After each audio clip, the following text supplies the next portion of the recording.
The following program is brought to you by NLTV, the People's Platform. Aloha mai kākou, and welcome back to another episode of Ōpio Media Makers. I'm your host, Ashley Kirkowitz, and today we're chatting with one of our Fall 2025 Ho'olono Scholarship recipients. Twice a year, NLTV gives out this scholarship to support local Ōpio that are pursuing careers in storytelling, media, and just generally making the world a more connected and compassionate place. My guest today is Mari Iwata. She is a screenwriting major at Loyola Marymount University, a graduate of Waiakea High School, go Warriors. And her work is driven by a desire to tell stories that move beyond stereotypes and help people truly see one another across cultures and even across oceans. Mari, mahalo nui for joining us. Thank you. Yes, I'm super excited to chat with you today. First, congratulations on receiving the Ho'olono Scholarship. Thank you. Thank you. You're very welcome. What was it like when you got the news that you were going to be awarded? I was shocked. It was early in the morning and I was like, I can't believe I'm reading this. And I called my mom about it. And she was like, oh, congratulations. And it was like so flat. And I was like, oh, I'm ecstatic right now. It's 8 a.m. And I'm like, I'm about to throw a party. She was like, oh, good for you. Good for you. But yeah, I was super stoked, super excited. She was probably also just waking up, right? Like 5 a.m. Kilo time. Yeah. Like, Mari, it's a little too early, but good job, girl. That's awesome. In your application, you shared that you've always loved listening to people talk story. And that's what really drew you into storytelling. So what is about the listening, not just the telling, that feels really essential to you as a content creator? I feel like the listening is just like, it's a fun experience because you get to hear like, in a way, the beginning, the middle, the end. And it's such like an important thing to me because I'm like, I feel like Hawaii people, when they talk story, they always add in like little dramatic effects that makes it either more funnier or just like more dramatic. And to me, I always like appreciated that. I'm not really good at talking story, but like I asked my roommate, I was like, am I good at like telling a story at least? And she's like, oh yeah, 100%. You're super funny if you're like not awkward. And I'm like, okay, cool. Perfect. What's like the number one local person dramatic thing that you love when people do when they tell a story? Oh, what's that embellishment? I love when they use like hand motions or like they'll be like, sister went from here and then sister went from there. And then and from here, they like to use their hands. And like, I'm always like, I can visualize it. I'm like, I can see sister went from here and I can see sister went from there. And they give you very specific landmarks like Auntie's red house or that mango tree, right? There's like those little landmarks that are so Hawaii. One of the goals that you talked about in your application was to tell stories that help to bridge understanding between Hawaii and the continent. And I wonder, what misunderstandings or stereotypes do you want to challenge through your work?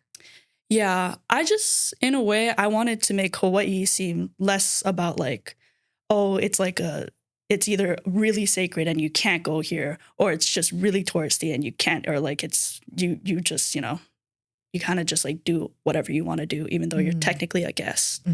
In my like perfect world, I would love for people to still come, but like be mindful about it.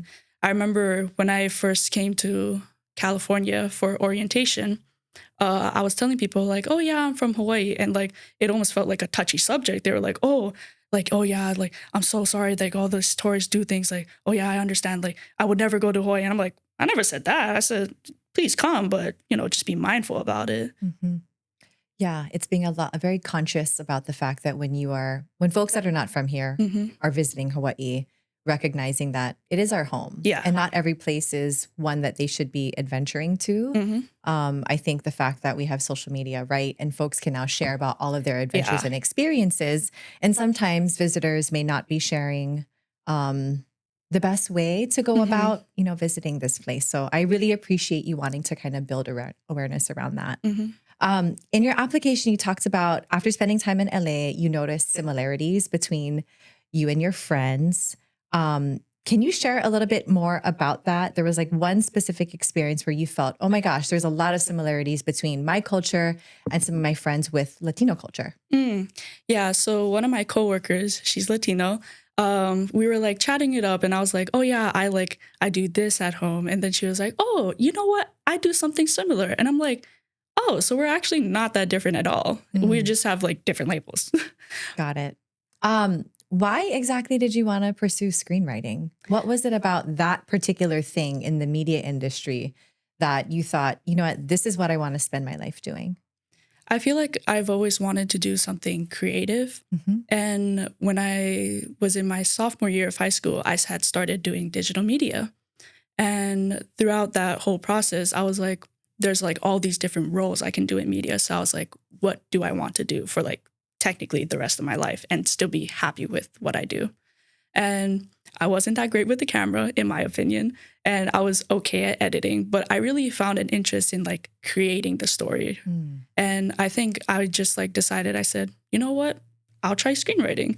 And even though it felt like a really niche like interest, when I went to California and I went to my university, it was like, I'm surrounded by all these screenwriters. And I'm like, maybe it is a niche after all. Were there certain projects that you got to put those skills to work in when you were still here in Hawaii? No. No. What kind of projects are you working on now at the university? Right now, I finished my 220 class. And so basically, we create 3 treatments, which is just kind of like a base layer of what a story or like what a script will be. And so we made 3 of those within like 1 semester. So the script is for like a movie or a series? Like what kind of program are you writing a script for? For this class, we are writing for a feature-length film. Oh my God, that's kind of long, yeah? Yeah. What is that, 90 minutes at least? At least, around. Okay. So you talked about being a bit fearful of choosing screenwriting because of the onset of artificial intelligence. I mean, it's everywhere now. What has given you the confidence to say, you know what, screw it, I'm going to pursue this anyway? Unironically, I was doom scrolling through Instagram. Don't do that. We're all guilty, but stop doing that. I know, bad habit. But I came across this post that was saying like, you know, even though people were worried about like film coming in or like digital art coming into the picture, that still didn't stop people from creating like regular, you know, paintings, you know, hand drawings. It still didn't stop them from doing that. So in my opinion, I was like, so maybe there is a world that, you know, some people can choose to use in AI and some people can still continue to create stories. I'm sure you've dabbled with AI. One of the things that I've noticed is it just doesn't have lived experience. Yeah. It doesn't have the humanity in the same way that we do. So I always feel like we as people have an edge merely by the fact of like just living and having all of these lived experiences. AI absolutely can't touch that. We've seen media evolve a lot in our lives. We've had cable TV, going to the movie theater, and now so much of our content we stream. We get on YouTube and it's short form through Reels, which is cool because it's kind of democratized in a sense, like the ability to create and share content. From your perspective as a young media maker, screenwriter in the making, what do you think the future of media looks like? What can we expect more of? That's a great question. I feel like media is always like changing. Like in 5 years, it won't be the same thing. And then in the next like 10 years, it won't even be the same thing from the previous 5 years. And so it's always evolving. I feel like if I had to take a guess, I feel like, or I'm hoping that people are seeing that like, you know, AI can't produce the human experience. You know, it can't produce life lessons that you would learn at the end of the day. And so hopefully, even though there might be some people who still, you know, choose to use it, I would hope that people are instead supporting like, you know, actual writers, directors, and, you know, all of these experiences that come with them. Yeah, absolutely.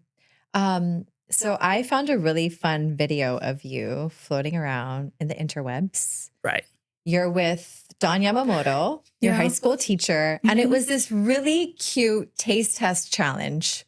I gotta say though, I thought you were gonna get more things correct. I was like, sister. Yeah, I thought so too. How did you not realize what that was? Yeah, it was a little funny. I don't know if I can say this, but they sent in an email. They asked me like, oh, what are your favorite local snacks? And so, you know, I'm writing. I'm like, oh, I really like the spicy ahi rolls from 7-Eleven. I like arare. I like nori. I'm saying all these things that I like. And so while I'm taste testing it blind, I'm like, if I really wanted to reach, it could be something that I wrote on the list.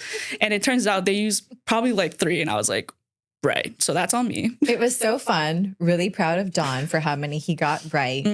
But I'm curious, what kind of influence did he have on you? He is somebody that has supported a lot of Ōpio in their media making journey. And so I'm wondering what kind of influence he had on you personally. I think he was just like my number one supporter. Throughout the whole like 3 years of me doing digital media, I would always be like, maybe I'm not the GOAT at this. Maybe I was like, maybe I could, switch academies or like I can do something else. But then he always like supported me being like, no, you know what you're doing. And I'm like, oh, I guess I know what I'm doing. And he's always just really supportive. He has, or like he sends out resources for us. He always keeps in touch. We actually have a little alumni meeting on the 23rd. So I'm excited for that. That's really cute. He's organizing it and you'll see more of your like former classmates for media. That's awesome. He took you guys to Shoots Hawaii, the Shoot Summit. Tell us about what that experience was like. Oh, it was super fun. I think it was just so exciting to see like all the Hawaii schools that normally don't go to like Student Television Network conferences and just seeing like what they can bring to the table and like their perspective. And I think it's just a really cool experience just being surrounded by that kind of community. So everybody watching may or may not know what Shoots Hawaii is, but it's like this statewide convening of youth. Is it just high schoolers? No, it's high schoolers, middle school, and I believe they have an elementary division too. Okay, awesome. But kids statewide, and you guys are at the Hawaii Convention Center for a couple of days. And isn't there like a couple dozen like media categories? Shorts, short films, and then you are given, what is it, a topic the day of? And you have to create content in a very limited amount of time. What were some of the things you were assigned to create content around?